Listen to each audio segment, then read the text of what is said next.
like school's coming back next week. Who's excited for school? That's about the response. There's always one. There's always one back there who's like, school's the best. I love it. It's probably the only social interaction that person gets. All right. So here's my question. Have you ever tried to do something without instruction or advice? Or, for some of you, have you ever tried to do something ignoring instruction or advice? Right? Like maybe you were one of those cool kids growing up where you were like, no mom, no dad, I need you to teach me how to ride a bike. I saw Billy down the street do it. I can do it. Take the training wheels off. I'm ready. And you get up on there, somebody just said that. You get up on there and you start riding, and that's why you ended up in a cast for like 3 weeks, because you went down a really big hill and you're like, I got it, I don't have it anymore. Right? Maybe it's like IKEA furniture. Let me tell you right now, first of all, if you try to do it with instructions, that's just painful. Secondly, a little bit of dating advice for those of you who are like, I think, like dating's cool. Yeah, that's a relationship tester, okay? My wife and I definitely minced words trying to build some IKEA furniture. And if you're like, this doesn't apply to me yet, it will. I'm warning you. I promise you, 95% bet that when you first get married, way off in the way future, that one of the first items you will buy for your future home is going to be IKEA, and you will probably fight over it. Ours wasn't the first piece, it was the second. All right, we did bigger at the dresser, then came the TV stand, and that wasn't so awesome. Random story, you're welcome. All right, maybe you want to do something new like rock climbing or run a marathon because you're one of those cool people who likes to do stuff like that. And so you got signed up, you went and bought all the gear, and you got friends telling you, they're like, bro, you got to lay off the McDonald's if you're going to try and rock climb, right? You need to lay off the Taco Bell if you're going to run a marathon. Or have you ever run before in your life? And you're like, I got this, I can do it. And you start running and find out real quick, nope, should have listened to advice. So, Israel, come on up here, buddy. Is that Legos? Yes, those are Legos. Those are Legos. So sometimes, also this is Israel. Give it up for Israel. He's awesome. He's going to help me a little bit later on, but right now he's going to stand there and look pretty. Sometimes our lives feel like we just jump into life without instructions. Especially as you kind of hit this age where it's like middle school, high school, and your parents are like, I'm beginning to trust that you know how to dress yourself, right? Like hopefully your mom and dad aren't picking out your clothing anymore. I know for me, I could have definitely used some instruction or some advice as I dressed myself growing up. I hit middle school and thought plaid shorts with a striped shirt were awesome. And if you're fashion-wise of any nature, you already know that is not how you mix colors or designs or patterns whatsoever. Some of you are big in like the monochromatic, like you're wearing yellow, yellow, yellow. I mean, I guess, but like yellow stop sign, I don't know. You're crazy. Our parents and teachers might give us some instruction and advice, but ultimately it comes down to you to tell yourself to study for a test, to get ready for a sporting event. And sometimes I think we really crave like some instruction or advice, especially because we begin to delve into like deeper questions of life, like where, my seniors in the room, am I going to college? Am I going to college? Am I instead going to do like a trade? Am I going to be an entrepreneurial spirit? Am I going to do something like artsy? Like what am I doing with my life? Maybe it's that dating question, like who are you going to date? Like they're cute, I'm cute, maybe, right? But you're like, I don't know. Maybe it's like friend choices, friend groups. You're like, I think this person's really cool, but I don't know if I should hang out with them. That person is kind of weird, but they seem like safe material. It'd be great if I had some advice on this, right? Maybe it's stuff like emotional health. You're like, I hear this term thrown around, like mental health, emotional health. How do I do emotional health? And we kind of get this part like, how do I life? It'd be great if we had some instructions. And so as we grow up, our lives kind of begin to look like these Lego pieces. And these Lego pieces all have like a point and like a purpose. I mean, this one is just a rectangle, but it has a purpose. It has a reason. And our lives kind of begin to feel like this. And so Isaiah, I want you to with these pieces, try and build this set, all right? Just go for it. For those of you who can't see, this is like a plane. It's like a cool jet fighter plane. You're welcome to youth group. All right, so go ahead and try and build that. And so like Israel over here is going to find out pretty quickly, our lives, we have different talents and traits and attributes they were like, I think this has a really cool purpose. I'm really good at, leading people, or I've got a big following on social media. I've got musical talents. I've got drama talents. I got sports talents. And we kind of begin to have an idea of like, what is it that I want to do with my life? Or what is even maybe God's will for my life? Where am I going? And it might even be like kind of this box where like Israel here has an idea. He's got an idea. We all kind of have ideas. Personally, me growing up, I thought I was going to be an actor. We are not there. I am still doing something public speaking wise. But that was my thought. That was my, and I started setting up pieces and plans to kind of pursue that. And then I got derailed because ultimately I wasn't living out the will that had actually been placed on my life by God. And so, like Israel over here, man, he's looking at me. He doesn't know what he's doing. He's struggling. But those pieces have a purpose. And sometimes we get close. Sometimes we do get close to where we're trying to go. And Israel at moments is going to be like, this is a wing, right? This is a tail fin, okay? But maybe he never gets quite there. We're never quite right on. So what if for our lives, we had a set of instructions? What if for our lives, we had some kind of manual for doing life? What if there was this all encompassing guide for how to go through all the stuff that we walk through? Like how to handle gossip. Like people talking about you or you talking about people, right? How do I handle that? Maybe you got some conflict. You're like, yeah, me and my parents don't see eye to eye. Okay, join the club. Maybe it's you and your brothers don't see eye to eye. You and your sister doesn't see eye to eye. You got some friends. You're like, we don't see eye to eye. And there's always conflict. We're always fighting and bickering and being told from the front seat, be quiet back there. You know who you are. I know who I am. All right? Right? Like, what if there was a manual for that? Maybe you're like, I just want some dating advice, and my friends are probably not the wisest place to go. And then my parents are like, no, don't do it yet, right? Like, what if there was at least some kind of advice for that? What if there was an instruction manual for how to do life? Or maybe walking through a season of depression or anxiety. What if walking through loss? What if walking through grief? A time of transition. Maybe you are learning how to be humble and you need to learn how to accept leadership from somebody who's not you. Or maybe you're being called to be the leader and you need to learn how to step up and own it and lead a team. How to lead a friend group. And where is that vision? Where's it coming from? What if we had a guide for these kinds of things? For how to handle these kinds of things? Maybe just that kind of a handbook. So what if I told you there was one? And what if I told you, like literally, not figuratively, it is the #1 selling book in the world. Like you Google it, you Google #1 selling book. I did this week, for real. All right? And this book exists, this guide exists. And as we look at this manual, we begin to identify, like Israel's about to. Here you go, my friend. I bet it's going to help. It's going to help him build that. We begin to identify, just like he's identifying these pieces, what their purpose is, where they're supposed to go, what things fit, how we're supposed to walk out our lives. And this manual, and I know you kind of feel it coming, is this book right here. It's the Bible. This manual is the Bible.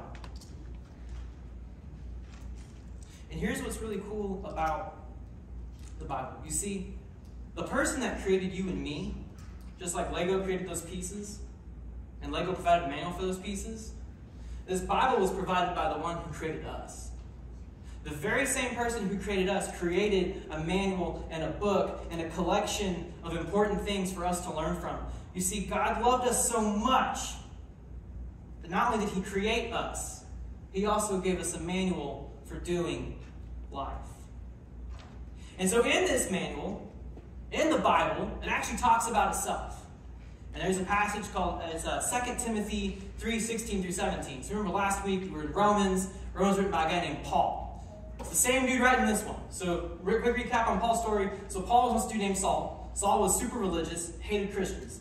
Hated them, despised them, couldn't stand with them. Just stoned a dude. Then he went out and killed a whole bunch more. Massive murderer. And then God meets him on this road called the Damascus Road. There's like a blinding light. It's like, I'm blind. And there's this radical conversion. And Saul, he goes from Saul, the murderer, to Paul, the apostle. And then Paul goes on to be the super smart dude that he is. And he writes like 13 books in our New Testament.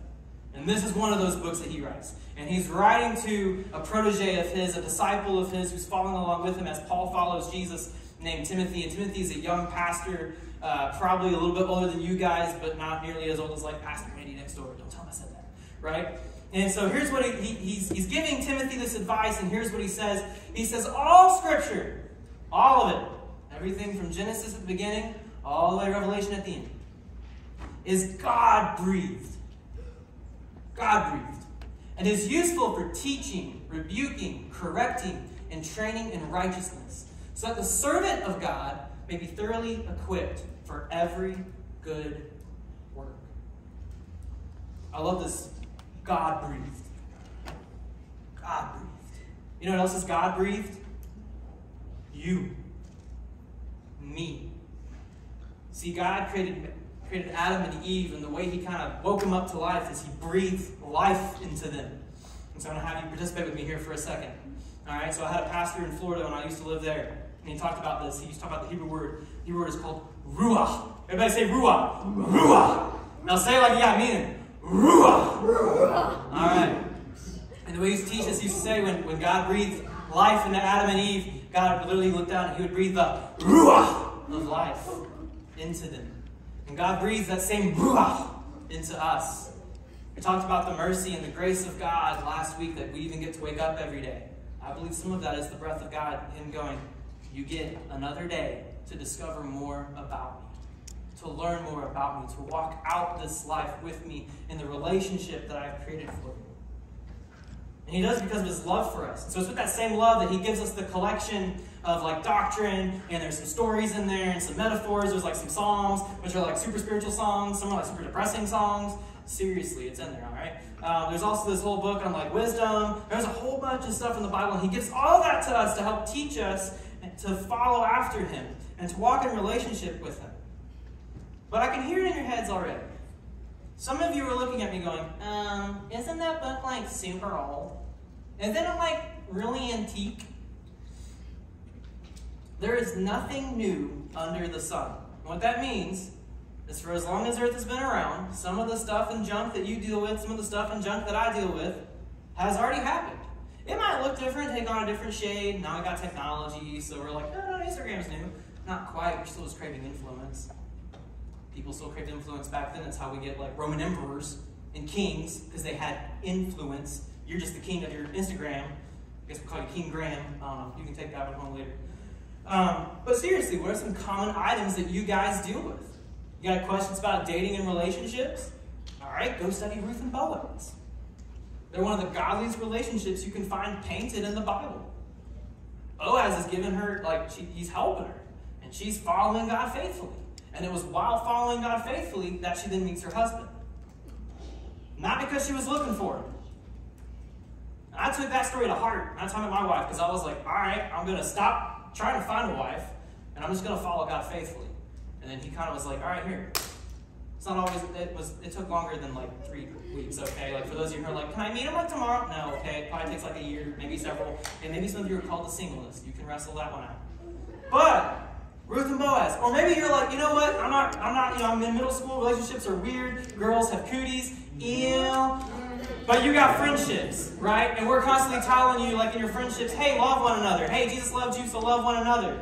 Go to 1 Corinthians 13. Study what Paul, once again, because again, he wrote most of the New Testament. Study what Paul has to say about how we love one another. Love is patient. How you doing on that? How's the patience going? Love is kind. How are we doing on the kindness factor, right? We live in a generation of roasting each other and teasing. All right? There's stuff in there. So if you're like, I'm not a good friend, like, okay, well, we can work on it, right? That whole idea of being thoroughly equipped for every good work, training in righteousness. Maybe you've got some conflict going on, right? You're just constantly in friction with somebody else. You're like, man, everyone just get the point. I'm in charge. Go study the life of King David and King Saul. Saul was the man in charge, the whole kingdom. He disobeys. He keeps trying to provide for himself and not trust God. And so God appoints David.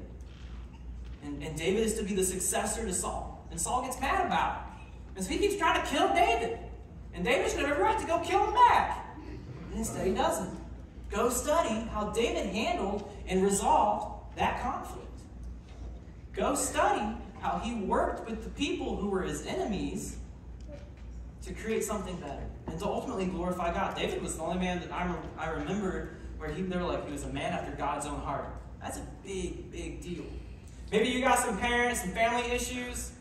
Look, we got, like, most of the Old Testament is all basically family issues. You got, like, Abraham, and he's got his brother Lot. That's a whole thing. You got Cain and Abel. Who remembers Cain and Abel? Anybody, like, remember Cain and Abel? Right? Like, one of them, okay, for a quick history Bible lesson. So, like, one of them, they both bring offerings to God. One was found favorable. The other one was not found as favorable. So the one who was not found favorable gets jealous and kills the other one. Maybe you shouldn't handle things that way, but they're a good lesson to learn from of what not to do, right? All right. Uh-oh. Man, they're coming after each other now. Or how about Jacob and Esau? Right? Jacob and Esau, I'm in the room. You're going to love this, right? There's like hunting. There's big old hairy dudes. They're like, yeah, love hunting, right? There you go. And the back middle schoolers who are like, yeah, right? All right, but Jacob and Esau, like, and there's like deception. So like if you're like into drama, this is totally dramatic. You got one dude posing as the other guy. He tricks his dad who's like blind and decrepit, right? And then it goes on and they get mad at each other. So one runs away. The one who stole something from the other brother, he runs away for years and years.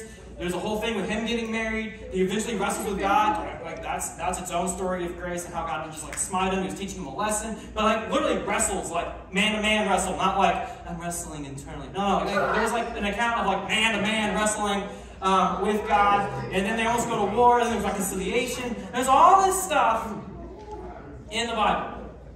And maybe you're in here and you're like, man, I don't fully subscribe to all this. Like I'm just looking for some good advice. I'm just looking for some help. Perfect. Pretty much smack dab in the middle of our Bibles is a book called Proverbs. And Proverbs is written by this dude named King Solomon, and he's just what they used to call like the wisest guy on the planet at his time.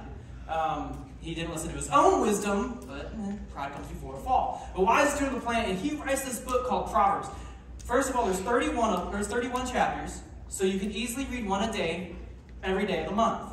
And it's full of great stuff. It's similar to like Confucius, if you know Confucius. I just know the jokes about Confucius, you know. Confucius say, don't eat yellow snow. Confucius say, run behind bus, get exhausted.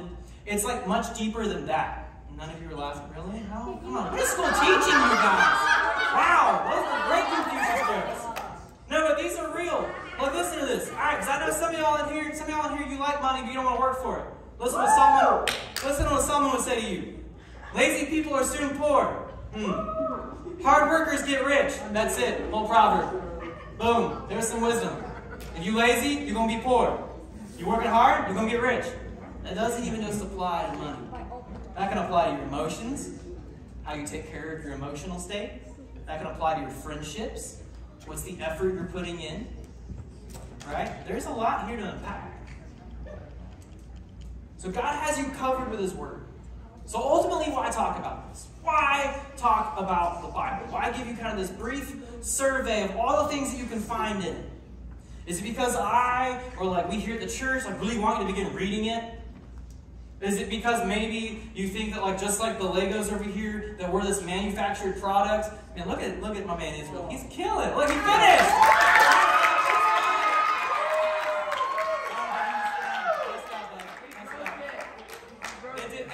It's all right. Hey, we all got a little brokenness, all right? Listen up. So maybe you think that you're like this robot that has to have a manual. It's not that either. Yes, this is full of so much wisdom, so much advice, countless stories that we can learn from, countless stories that we can teach from, countless things of what we should do, countless things of what we should not do.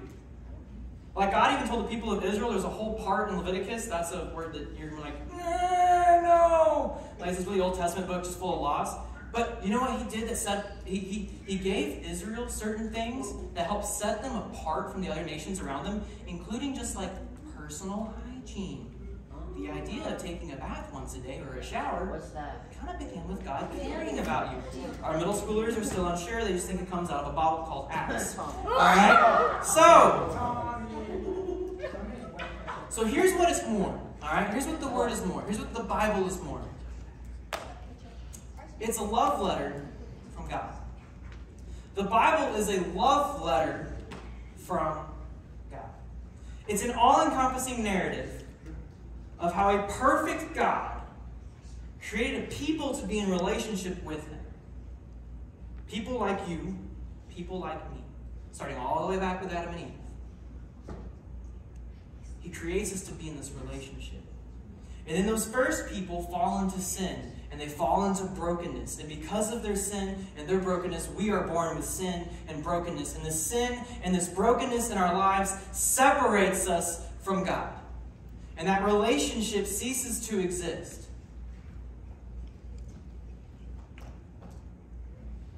And we can't save ourselves. Those people, Adam and Eve, couldn't save themselves. There is no amount of good works you can do to try and restore a relationship with God. We can't save ourselves. And because God loved us so much, he designed a rescue plan. He comes up with a rescue plan. And it's a plan to save us and to give us hope and purpose. So he sends a rescuer. And instead of just rebooting the whole system. See, if I were God, right, and you guys do this with like your computers at home, or maybe if Israel, like without the instructions, couldn't get it work together, sometimes you just kind of tear everything down and start over. And if I were God and I were to create a people relationship with me and they screw it up, knowing me, I would botch the system. I'd be like, all right, Earth version 2, let's start this one. Let's see how it goes. Multiverse theory, there you go. How about that one? Right? But he doesn't. He doesn't. Instead, he creates a rescuer and sends this rescuer. And so this book, this collection of accounts and stories and doctrine and life lessons is more than just that.